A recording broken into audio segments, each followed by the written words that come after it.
Քաղաքականության մեջ համեմատաբար նոր սերունդը հայտնվում է նոր մոտեցումներով ու նոր պայքարով։ Մեր այսօրվա հյուրի դեպքում կյանքի ճանապարհը սկսվել է Իջևանից, անցել ուսանողական ու զինվորական տարիներով, հետո կուսակցական աշխատանքով, եւ բավական արագ այդ ճանապարհը նրան բերել է երկրի թիվ 1 քաղաքական հարթակ՝ ազգային ժողով։ Բայց ինչպես է ձևավորվում երիտասարդ քաղաքական գործիչը իշխանության ներսում եւ ինչպիսի քաղաքական դիմագիծ է կրում այսօր։ Միասին բացահայտելու ենք Վահագն Ալեքսանյանի քաղաքական դիմագիծը։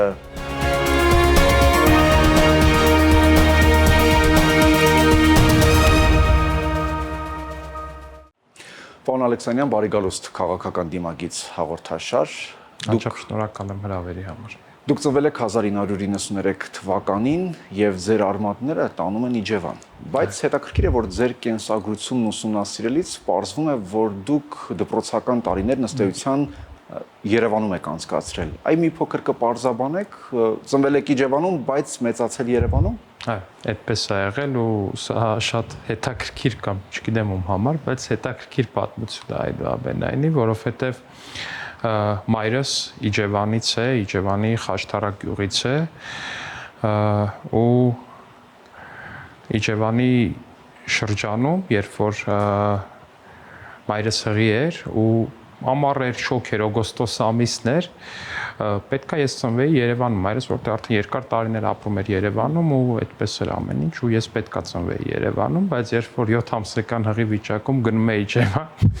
ասում են, որ այդ ժամանակ ես ինքս եմ որոշում կայացրել, թե որտեղ պետքա ծնվեմ ու ծնվել եմ Իջևանում, ժամկետից 2 ամիս շուտ ու այս պատմությունը միշտ այսպես բան է, որ ես ինքս եմ ընտրել, որ ծնվեմ Իջևանում, որտեղ անչափ շատ եմ սիրում Իջևանը երևի։ Բայց հետագայում բնականաբար թե մանկապարտեզը, թե դպրոցը արդեն Երևանում է եղել ու Երևանում էլ ապրել եմ քանակեր ու ապրում եմ մինչև հիմա էլ մեր քանակեր Զեյթունի տանը, բայց դպրոց գնացել եմ 114-ը կենտրոնում է, որը գտնվում։ Բավականին էսպես խառը ճանապարհն է։ Պարոն Ալեքսանյան, այդ դեպքում, որ ասում եք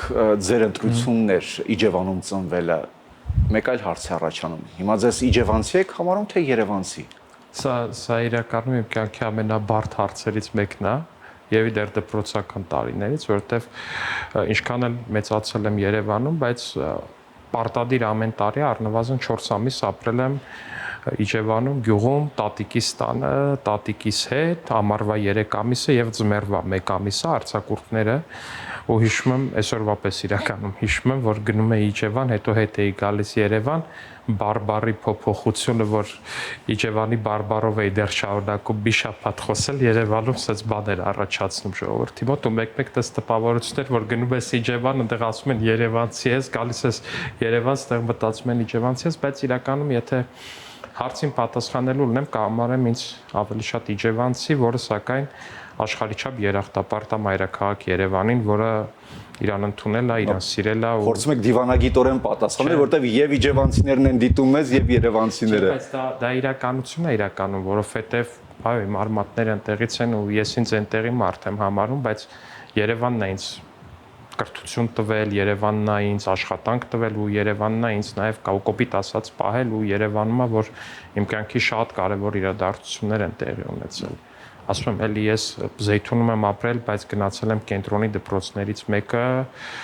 օրեկան տենց 10 կիլոմետր, 7-8 կիլոմետր առնվազն, սկզբից երթուղայինով, ավտոբուսով, այնտեղ, չգիտեմ, այդ ամբողջ պատմությունները դպրոցական եւ մնացած դրանց մեծ մասը Երևանում է։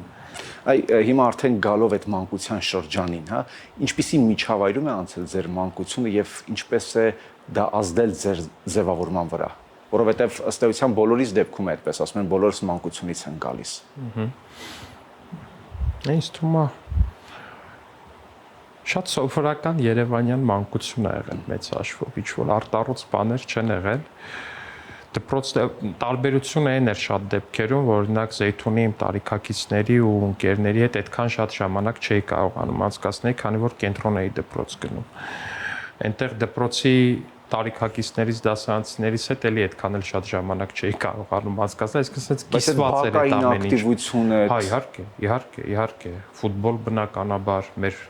տան դիմացի դպրոցի բակում 48 դպրոցներ ֆրանսիական, որտեղ մինչև հիմա էլ կա ու շատ լավ դպրոց է, ֆուտբոլի դաշտն է վերջերս վերանորոգվել է, մեկ էլ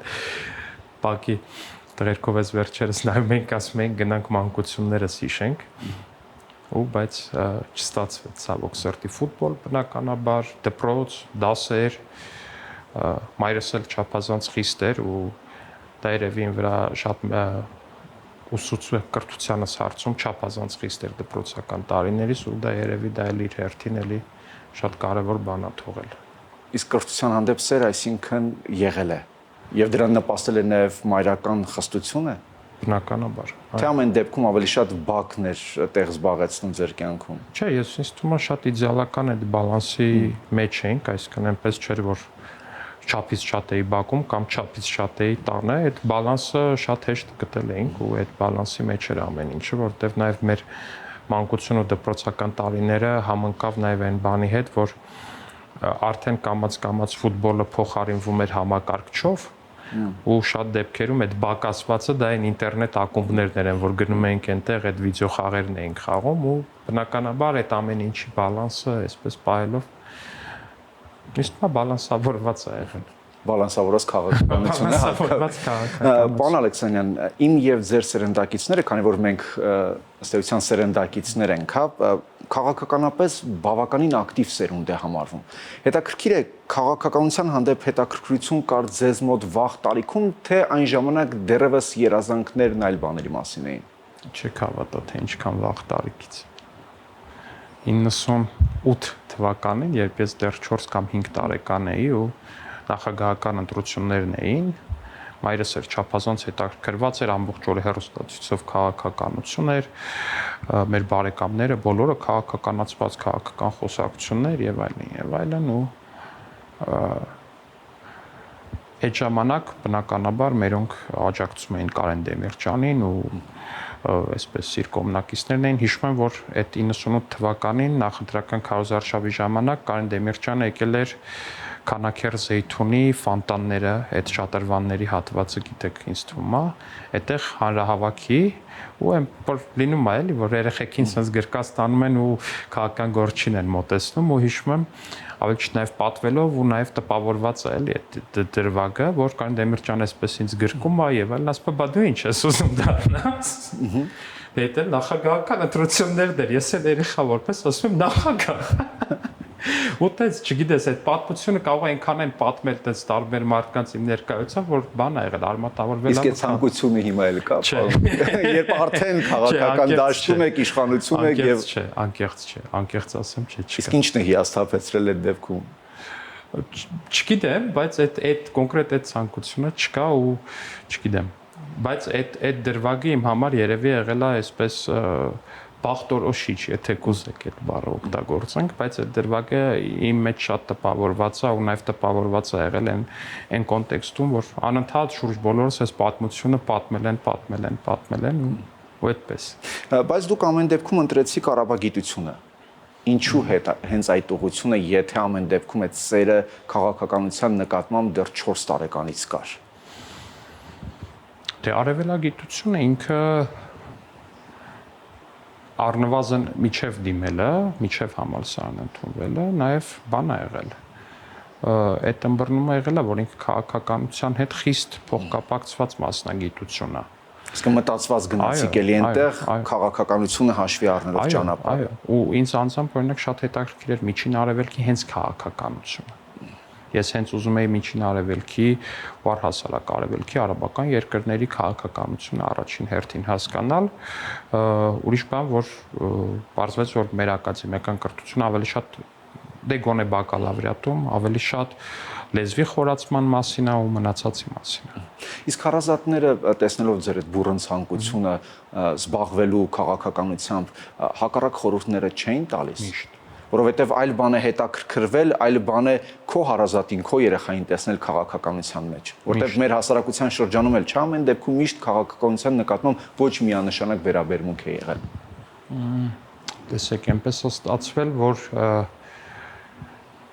գուցեև մեր սերնդից առաջ հնարավոր էր քաղաքականությամբ զբաղվել նույնիսկ թաքուն, չէ՞, տնեցիներից։ Կարող է եւ չիմանային, ասենք, բայց մեր դեպքում արդեն այդ ամեն ինչ տեղափոխվել էր սոցիալական հարթակներ, սոցիալական մեդիա մեծ հաշվով, այսինքն դու ունես քաղաքական դիրքորոշում ու դու իրոք ուզում ես այդ դիրքորոշումը տեղ հասցնես, դու ուզես թե չուզես դրա մասին գրելու ես, տեսանյութեր ես նկարելու ես, անելու ու դա բոլորը տեսնում են, որտեղ քո բարեկամներն էլ են տեսնում ու չեք պատկերացնի, թե միջև հեղափոխությունը ինչքան եմ ես իմ տարբեր բարեկամներից լսել, որ ինչ գործ ունես, ինչ տա պետք։ Ախր մի բան, բավոր սենց, բավորնես, բայց չէ։ Առանձնապես չեմ կաշկանդվել դրանից, շատերի հետ վիճել եմ, թեև, բայց չեմ կաշկանդվել դրանից։ Այ մինչև գալով բուն քաղաքականություն մոտ գործել է, հետաքրքիր է, թե արաբագետի կրթությունն ինչպես է օգնում քաղաքական գործին։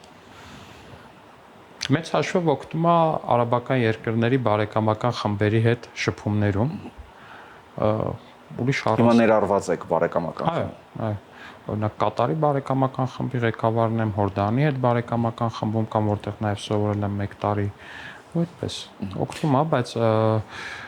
մեծ հաշվով աշխարհը այնքան փոփոխվող է, որ մտածել, որ չգիտեմ, տենց մի 7-10 տարի առաջ ստացած ակադեմիական կրթությունը հենց բուն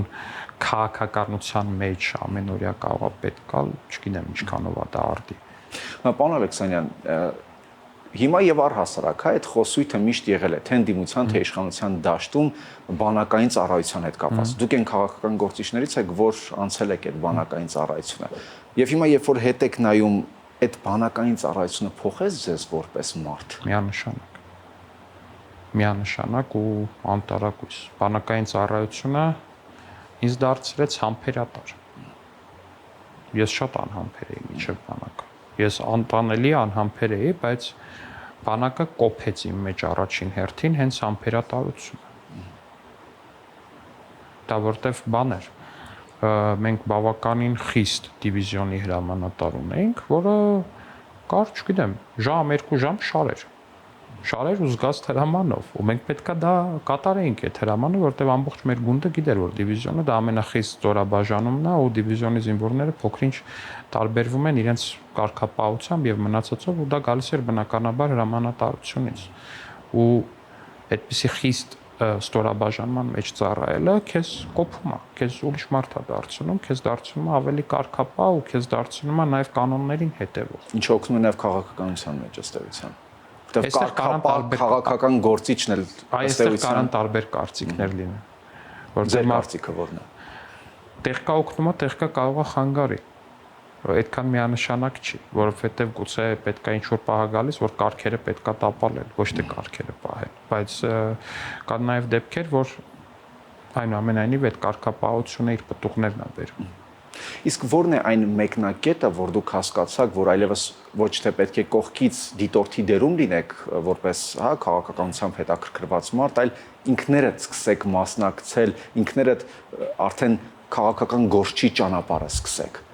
Կա մի իրադարձություն, որը ըստ էության ձեզ ստիպեց մտնել այդ ամենի մեջ։ Այստեղ իրականում, եթե ազնիվ պատասխանեմ, ես ինձ երբեք դիտորդի կարգավիճակում չեմ պատկերացրել, թեև ասենք ավելի փոքր, շատ ավելի փոքր լսարանի համար,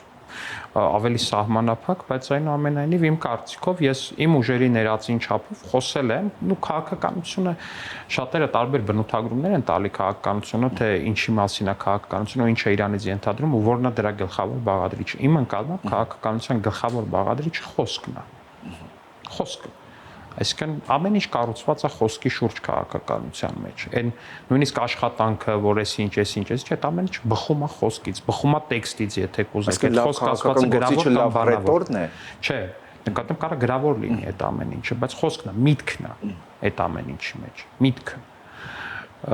Ու իմ կարծիքով ես այդ միտքը իմ ունեցած միտքը առնվազն պարբերաբար հանրային շարադրել եմ։ Ու դա ինձ առնվազն իմ ընկալմամբ ինձ դիտորդի կարգավիճակից փոքրինչ ուրիշ տեղադրել։ Այդ դեպքում քաղաքականության մեջ մտնելը ձեզ համար ավելի շատ գաղափարական որոշում էր, թե սերնդային պայքար նաև։ Ես եւ դպրոցական տարիքից, երբ որ 2008-ն էր, մարտի 1-ի օրերն էին, դեռ մարտի 1-ը չէր եղել, մենք 10-ից փախնում գնում էինք Ազատության հրապարակ։ ես համարում էի, որ դա պայքար է արդարության համար ու պայքար է անարդարության դեմ, որտեվ ես լսում էի անընդհատ ու ամեն տեղից, որ ընտրություններ են կեղծվել։ Ու դա բան է, դա անընդունելի էր ու անընկալելի էր ու ասում եմ, չեմ արդյոք երիտասարդ տարիքում ավելի այսպես բան են ելնում, ոնց էր ճիշտ ձևակերպումը,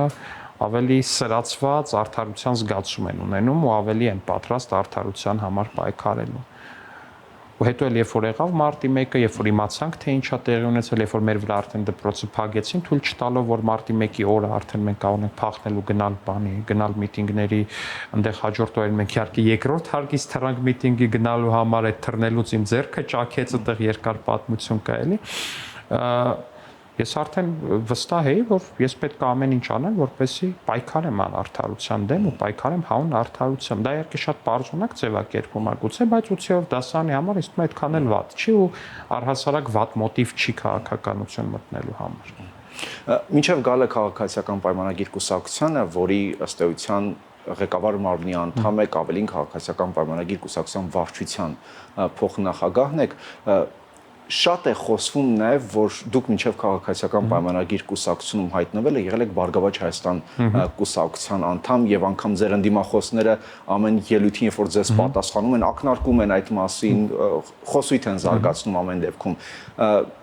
Այդ դեպքում ինչպես հայտնվեցիք Բարգավաճ Հայաստան կուսակցության կազմում եւ հետո ինչպես դուրս եկաք եւ արդյոք անհամատեղելի չէին Բարգավաճ Հայաստանն ու քաղաքացիական պայմանագիրը գաղափարներով։ Այստեղ ամբողջ խնդիրն է, որ այդ ամբողջ պատմությունը սուտ է հասկանում եք։ Ես երբեք որևէ այլ կուսակցության անդամ չեմ եղել։ Երբևիցե որևէ այլ կուսակցության անդամ չեմ եղել։ 18 տարեկանում, հա, ինձ ընկերներս հրավիրել են դառնալ մի հասարակական կազմակերպության անդամ, որը հետո պիտի պարզվեր, որ իմ համար հետո պիտի պարզվեր, որ առնչություն ունի նաև Բարգավաճ Հայաստան կուսակցության հետ ու մեծ հաշվով այդ հասարակական կազմակերպությունը ընդամենը տենց 4-5 ամիս եմ երևի թե անդամակցել։ Երբեք կուսակցության անդամ չեմ եղել, որպեսզի հասկանամ։ 18 տարեկանում մասնակից եմ եղել մի հասարակական կազմակերպության, ինչը էլի չեմ ամաչում, որտեղ նույնիսկ այդ ժամանակ էլի ես եղել եմ վառ արտահայտված ընդդիմադիր հայացքներով մարդ, որը պարբերաբար իր սոցիալական ցանցերում ու մնացածում շատ կոշտ դիրքորոշումներ արտահայտել գործող իշխանությունների այդ ժամանակվա Սերժ Սարգսյանի եւ իր թիմի հասցեին ու այդ շրջանում նույնիսկ հիշում եմ, որ համալսարանում այնտեղ ադմինիստրատիվ համակարգից ինձ կանչում ասում էին, «Էս ինչ կա մեր նախագահի հետ, ես չես մտածում, որ ուսմանդ կխանգարի» ու այդպես շարունակ։ Եվ ինչպես եղավ անցումը քաղաքացիական պայմանագիր կուսակցության։ Հասկանում եք, դա տևել է 3-4 ամիս, 4-5 ամիս իմ 18 տարեկանում, ավարտվել է միջև 19 տարեկան դառնալու, հետո ընդհանրապես ոչ մի հարաբերություն կամ ինչ-որ բան չի եղել։ Ես եղել եմ ընդդիմադիր հայացքներով երիտասարդ ընդամենը, որը պարբերաբար այդ իր ընդդիմադիր մտքերն է Եվ ձեր նախաձեռնությամբ հայտնվեցի քաղաքացիական պայմանագիր, այսինքն հեղափոխության շրջանում էր դա։ Այստեղ պատմությունը հատկապես հետաքրքիր է, երբ որ Նիկոլ Փաշինյանը ու թիմը ԿՊ-ի սկսեցին քայլ արշավը Գյումրիից, ես այդ ժամանակ Հորդանանում էի, սովորում էի այնտեղ Հորդանանի պետական համալսարանում ու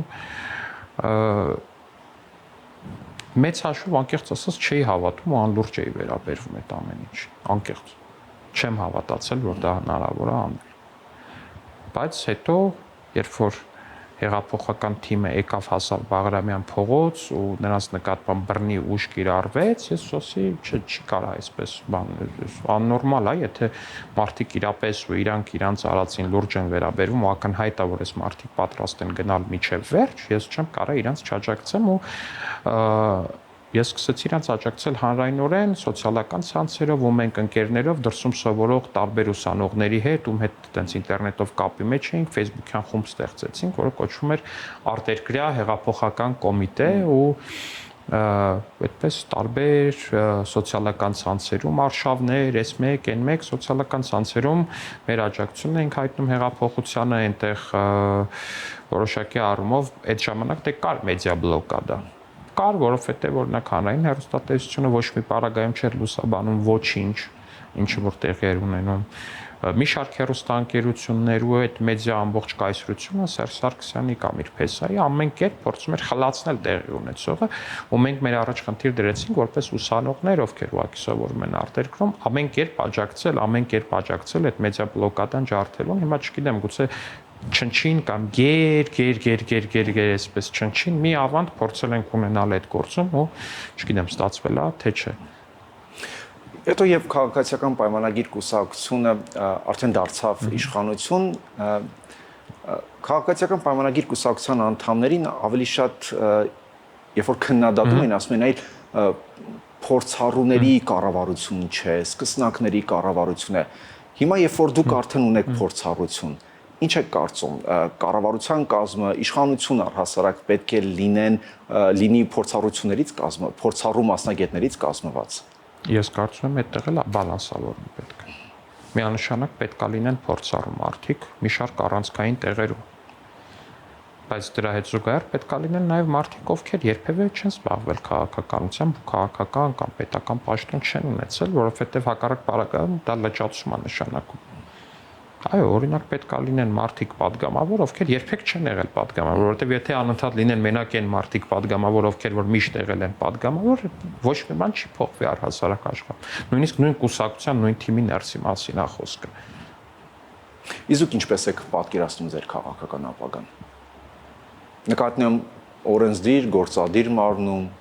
նախագահ հասկացանք չեք ցանկանում դառնալ։ Ես ինձ օրենսդրում եմ տեսնում ու առաջիկա առնվազն երկար տարիների համար ես ինձ օրենսդրում եմ տեսնում ու այստեղ կարծում եմ, որ ես բավականաչափ ռեալիզացվում եմ։ Իսկ ո՞րն է, պարոն Ալեքսանյան, ձեր կարմիր գիծը քաղաքականության մեջ։ Ունեք այդպես հստակ ընդգծված կարմիր գիծ եւ առհասարակ որը պետք է լինի կարմիր գիծ լավ քաղաքական գործի համար։ Պետության շահը։ Իսկ ամենահստակ կարմիր գիծը դա պետության շահն է, որտեղ ցանկացած ուրիշ բան, որը որ կասվի, ինչ էլ որ կասվի, ես վստահ եմ, որ այդ ամեն ինչը հանուն քո պետության պետքա պատրաստ լինել զիջել, բայց հանուն քո պետության։ Էս է էական։ Ոչ թե պետության շահը զոհել հանուն այս մեկի այն մեկի, ոչ, այլ քո պետության շահին զոհել ամեն ինչ։ Դե այդ է նպատակը ու առնվազն այդ են քեզնից ակնկալելու մարդիկ։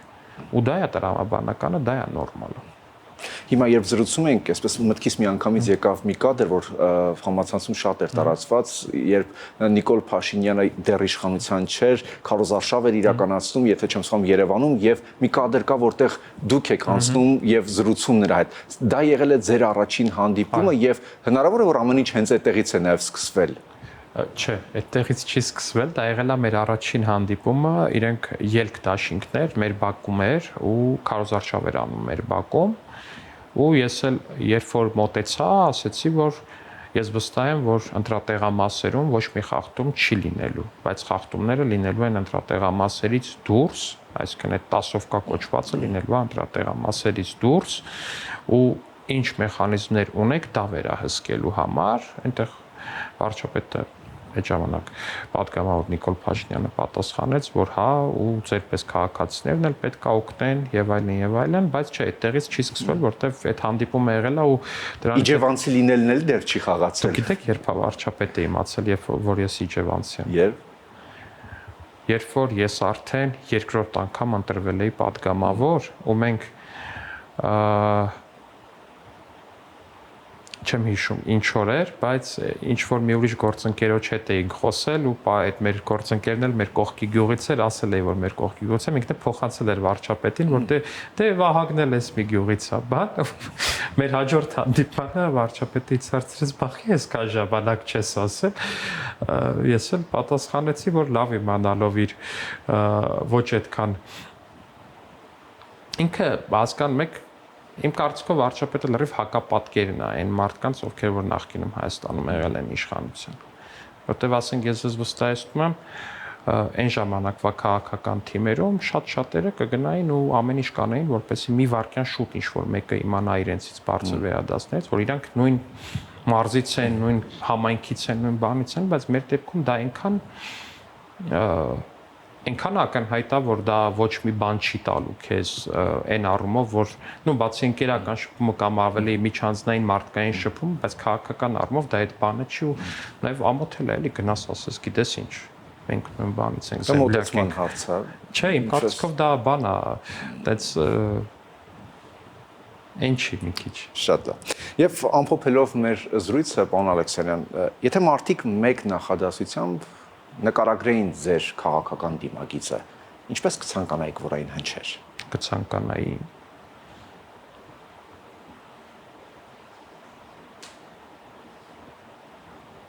արդարության ճանապարհից չնահանջող։